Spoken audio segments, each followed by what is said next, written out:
నమస్కారం. 2026 సంవత్సరం తులారాశి వారికి ఎలా ఉంటుంది అనే విశ్లేషణకు వస్తే, తులారాశికి 9వ భావంలో అంటే భాగ్యస్థానంలో గురువు ఉన్నారు. తులారాశికి 5వ భావంలో రాహువు, 11వ భావంలో కేతువు, 6వ భావంలో శని మహానుభావుడు ఉన్నాడు. ఈ సంవత్సరం వీరికి చాలా అత్యంత శుభదాయకంగా రాజయోగాన్ని కలిగించే ఒక సంవత్సరంగా వీళ్ళని పరిగణలోకి తీసుకోవచ్చు.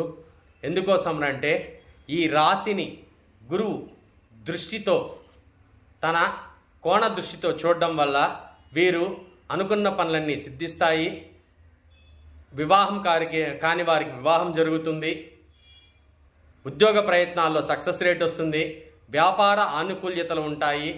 మొత్తానికి ఈ సంవత్సరం వీరికి ఆశించిన ఫలితాలు అనేది ఈ 2026 కనిపిస్తుంది.